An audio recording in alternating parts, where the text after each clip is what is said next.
kuha ng ating mga magulang o kaya yung ating mga matatanda ay napakaganda, no?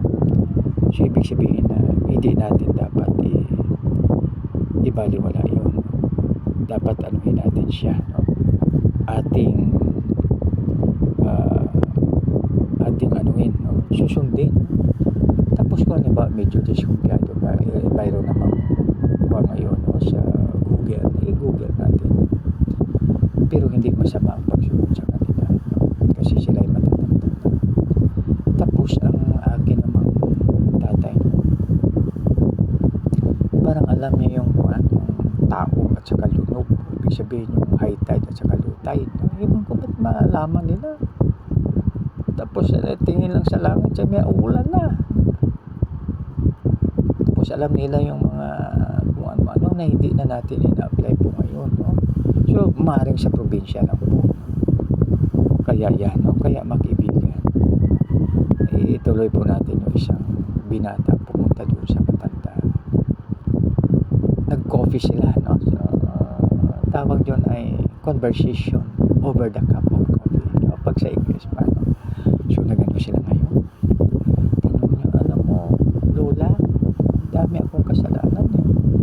Pwede bang malaman? Sabi niya, bukas balik ako. Usap tayo ulit. Coffee tayo ulit. Kasi alam niya magbibigan. Napakasaya, no, na makipagkwentuhan sa mga kwan sila eh. They are still strong and full of wisdom in their old age.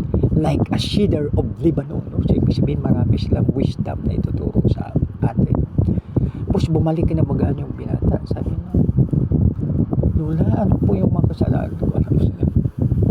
Sabi niya po, ano po ba? Na lahat ng kasalanan mo nakalimutan na ng ating Panginoon. So yun ang sabi, no, nakalimutan na daw ni Lord yung tuwa yung binata, no?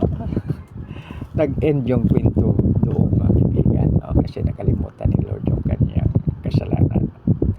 So yan, no? So ibig sabihin, mga kaibigan, ano man ang kasalanan natin, pwedeng patawarin ng ating Panginoon pag ating aaminin at pag ating aaminin siya at ating hingian ng tawad sa ating Panginoon, di ba? Napakaganda pag yan po ang gagawin natin. So patatawarin tayo ng ating Panginoon. Kaya dapat magpatawad din tayo, mga kaibigan. Kung nagkasala ang ating kapwa, patatawarin din po natin. Kasi alam niyo ba, naalala ko po yung tinanong ni Lord, ni Pedro si Lord. Sabi niya, Lord, ilang beses ko papatawarin ang tao? Tapos sabi niya, ilan ba, Pedro? 3, no? Sabi, hindi lang. 3. Tapos naging 7. Tapos sabi ni Lord, 7 times 7 times 7. No? So ibig sabihin, walang katapusan na pagpapatawad. So halimbawa, kasi ngayon ay pagtingnan natin ang sitwasyon ngayon, marami ang nangungutang na hindi nagbabayad, kaya maraming kaso. So kaya halimbawa, kasi instruction patawarin, no? Siya halimbawa may nangutang po sa'yo, no? Diba nangutang siya ng 10K, no? Diba nangutang siya, no? So ngayon, ang instructions kasi ng Biblia ay magpautang ka. Walang tubo, pero hindi naman pwede yan, no? Kasi, halimbawa, best friend kayo, diba? Sabi mo, best friend, pautangin mo po muna ako ng 10K. Ibabalik ko po sa iyo ng ganito, ganyan. So, siyempre nangako. So, ngayon, pag hindi niya na ibalik, siyempre ikaw yung magbayad. Kasi, diba, hinira mo rin, no?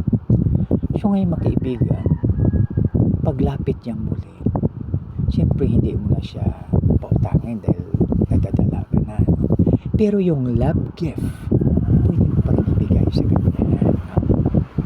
So, halimbawa, kumari naman kayo, halimbawa, best friend kayo, halimbawa, birthday na kami anak, sabi mo, kumari,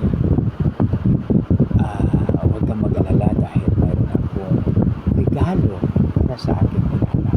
So, ibig sabihin, kuha na yun, yung parang love gift, no? Pero of course, hindi na siya makautang sa ulit.